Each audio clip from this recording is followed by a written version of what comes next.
Hello बच्चा party. तो कैसे हो आप सभी लोग। आप सभी का स्वागत है मेरे यूट्यूब चैनल ज्ञान गंगा में।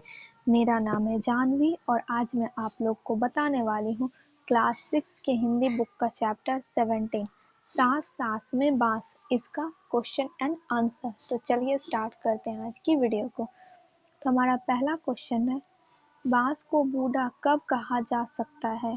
युवा बांस में कौन सी विशेषताएं होती है जो बूढ़े बांस में नहीं पाई जाती? तो इसका आंसर होगा 3 साल और उससे अधिक उम्र वाले बांस को बूढ़ा कहा जाता है। बूढ़े बांस सख्त होते हैं और टूट भी जाते हैं। युवा बांस मुलायम होते हैं, उसे सामान बनाने के लिए भी किसी तरह मोड़ा जा सकता है।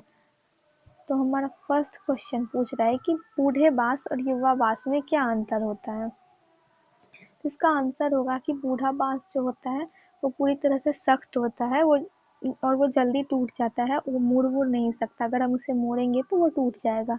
और जबकि युवा बांस मुलायम होता है और इसे हम किसी भी शेप में डाल सकते हैं।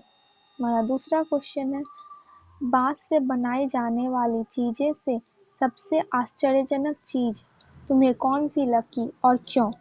इसका आंसर होगा, बांस से बनाई जाने वाली चीजों में सबसे आश्चर्यजनक मुझे जो चीज लगी वो है मछली पकड़ने वाला जाल, जकाई। इसकी बुनावट बहुत कठिन है, लेकिन इससे मछलियां जिस तरह फंस जाती है वह भी बहुत आश्चर्यजनक है। मतलब इसमें हमसे पूछा है कि जो बांस से जो चीजें बनाई जाती है उसमें सबसे तुम्हें देख के आश्चर्यजनक कौन सी चीजें लगी?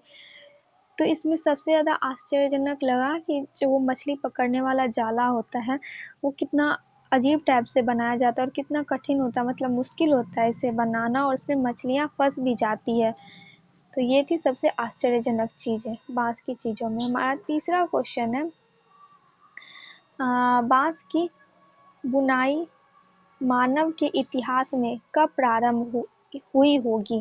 तो इसका आंसर होगा, बांस की बुनाई मानव के इतिहास में तब प्रारंभ हुई होगी जब से इंसान ने हाथों से कलात्मक चीजें बनानी आरंभ की और जब मानव घूम घूम कर भोजन एकत्रित किया करता था।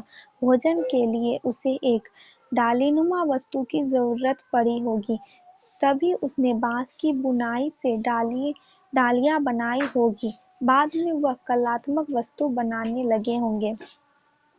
हमारा थर्ड क्वेश्चन है कि बांस की बुनाई मानव के इतिहास में कब प्रारंभ हुई? मतलब मानव के इतिहास में बांस की बुनाई मतलब बांस के कार्य कब से शुरू हो गए? तो ये तब की बात है जब हम लोग एक जगह पर इकट्ठे नहीं रहते थे, घूम घूम कर रहते थे, घूम घूम कर खाना खाते थे। तो शायद उन्हें खाना इकट्ठा करने के लिए टोकरी की जरूरत पड़ी होगी, तो उन्होंने बांस से जो टोकरी बनाई और उसके बाद धीरे धीरे बांस से और तरह की चीजें बनाई, तब से बांस की परंपरा चालू हो गई है।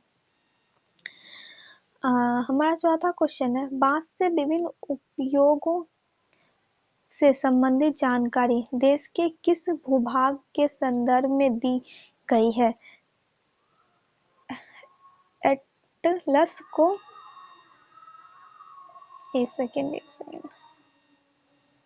हाँ, बांस के विभिन्न उपयोगों से संबंधित जानकारी देश के किस भूभाग के संदर्भ में दी गई है? एटलस में देखो। तो इसका आंसर होगा, बांस भारत के कई भागों में बहुतायत में होता है, मुख्यतः उत्तरी पूर्वी 7 राज्यों में। ये राज्य हैं अरुणाचल प्रदेश, असम, मेघालय, नागालैंड, मिजोरम, मणिपुर, त्रिपुरा। इन राज्यों का पता छात्र स्वयं एटलस में कर सकते हैं। मतलब हमें ये क्वेश्चन पूछ रहा है कि बांस के विभिन्न उपयोगों से संबंधित जानकारी देश के किस भूभाग के संदर्भ में दी गई है। मतलब बांस कहाँ कहाँ ज्यादा उगाए जाते हैं। तो ये कुछ राज्य हैं जहाँ पे बांस बहुत ज्यादा कीमतों में उगाए जाते हैं। तो ये थे हमारे चैप्टर 17 का क्वेश्चन एंड आंसर। अगर आपको मेरी वीडियो पसंद आई हो तो लाइक कर दीजिएगा और चैनल को सब्सक्राइब कर दीजिएगा। मिलते हैं नेक्स्ट वीडियो में, तब तक के लिए बाय बाय।